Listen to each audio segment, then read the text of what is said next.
Good evening. Let's get started, shall we? She wasn't always what she became, you see. She was once a wild flower that, although blossomed in the moonlight, was also a beacon for any lost soul who happened to be traveling in the dark. All the ladies disregarded her, sheerly out of jealousy. It was pathetically obvious in the smugness of their facial expressions as she walked into the room or the local markets. While the gentlemen, on the other hand, they were constantly falling over each other in her presence. It was quite a comical show to observe, really. The scuffles that broke out amongst them over her, legendary tales in their own right. But those are tales for another time. So, back to the lady at hand. As a young lady, there was no stopping her. The world was hers, and she knew it. As free as a bird in a cloudless sky, she spread her wings and accomplished all she sought out to do. She won local beauty pageants unchallenged, and was like a swan and a peacock all rolled into one on the ballroom dance floor. It was a sight to behold, really. Stopped the town folks in their tracks every time. She was also a winner of local literary awards, as she was the town's chronicler and had the gift to turn what would be the most mundane story if told by anyone else into an epic and exciting film composed and portrayed by only words. Her words, that bounced off the white of the page and became vibrant visuals in the mind of the reader. There was no trickery of light here, I can assure you. It was simply the raw talent she possessed for conveying a story. In a land of no kings and queens, she was a princess. She was loved by all, even by those who were jealous of her. However, all of this was about to take a turn, if you will, as the next chapter in her life was soon to begin. Only she would unfortunately let go of the pen and no longer allow herself to be the one in charge of telling the tale at hand. She still woke each morn with the light of 1,000 fireflies, as if she were keeping the light aflame for them while they slumbered after the previous evening's light show. This light was passed on to the family she now shared her time with through sheer dedication and unrepentant love. Her children and the man of the house knew without question that she was the figure of the family that was to be followed. Again, the light. It was always the light with her. She loved her family very much and did everything she could to make sure they all led the most content lives possible. So all this do, however, she stumbled here and there, or at least she thought she did. She did not take kindly to what she considered failure, as she had never faced such a thing in her past life and did not know how to deal with it. As the years went by, and thousands of dinners had been made, load upon load of wash kept too religiously, baths drawn daily for the children so that they remained healthy and clean, and just the constant general upkeep of their home, there began a crack in her armor and the light dimmed somewhat. It is not known if it was due to the aforementioned chores and responsibilities of having and taking care of a family, or if there was something more sinister at play, as this crack did not seem to be the result of fatigue. The crack was adorned with rust, you see, and as rust does, it spreads and corrodes, so that its host eventually becomes inoperable. And this was occurring with her. Slowly over the years, but it was most certainly happening. She began to rise later than her normal waking hours, and meals were missed. The laundry began to pile up. Her smile, once illuminating, now seemed forced and almost twisted like that of the serpentine motion of the average garden snake as it travels unwanted through your lawn. The man of the house, who was always a hard worker and a caring nurturer for his children, began to notice the lack of light that had been filling their home as of late. Things were certainly not as brightly lit as they had been. He thought she felt like a stranger and was hesitant to approach her and ask her what was wrong. The reality is, though, they had been strangers for quite some time now, and as close as they were in quarters, they were miles away emotionally and spiritually. Another stumble to her, perhaps? Time ticked away on the wall clock in the family room. It was a deafening sound as the days became more and more difficult for her. Although surrounded by family, she was alone, and all she had accomplished and who she was in her earlier years, which should have been looked back upon fondly and proudly, now hurt for her to even recall.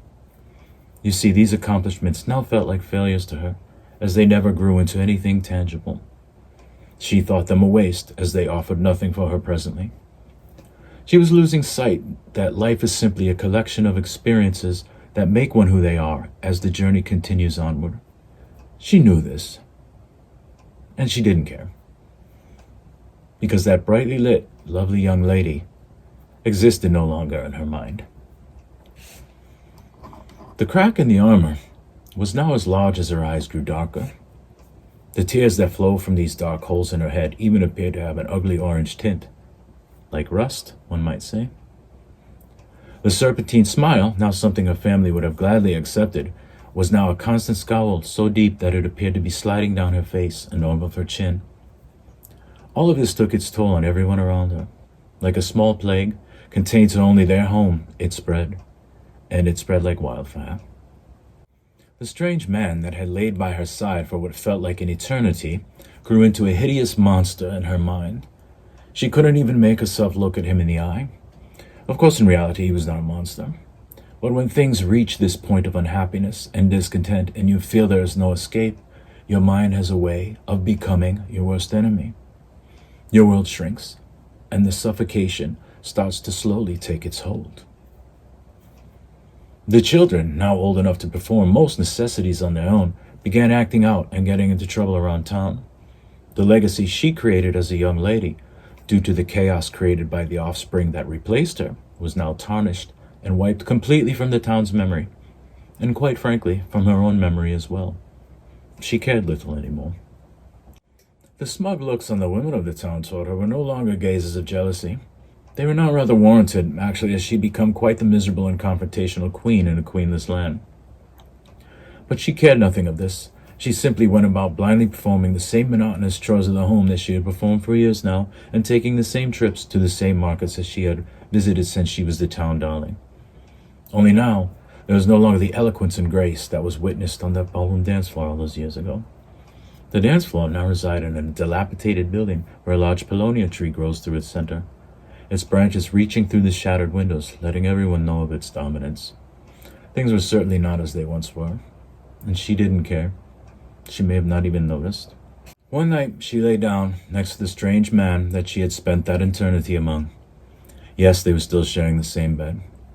She lay next to him for what would be the last time. Eyes, now as dark as oil drips on the pavement, smile slithered away forever to a destination only she knew of. You and I could only ponder where. And the crack.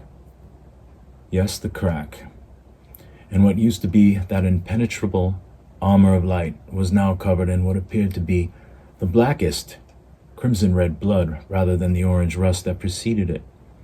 As rust does, if not treated, as we discussed earlier, it spreads, it corrodes, and she was now finally inoperable.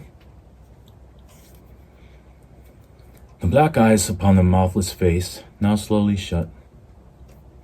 Red tears flowed for a moment, then silence. Good night, wildflower. Which once blossomed in the moonlight. You are a beacon for those traveling in the dark. Once again.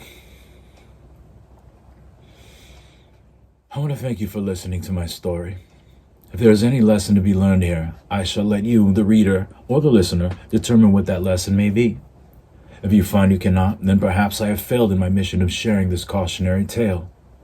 If that is the case, I do apologize for this shortcoming. However, I will still see it as a positive experience, as it will be a way to better myself and become a stronger teacher for the future. So, my friends, I will leave you with this. Stay busy. Love those around you. And please make sure to keep your life as exciting as it can be. There are so many wonderful things in the world that you do not yet know of or know how to do. And yet you have the ability to learn them. All of them. And most importantly, you will then be able to share your newfound knowledge with those around you. Become a beacon for those traveling in the dark, if you will. Oh, and one more thing before I go. If I may steal one more moment of your time.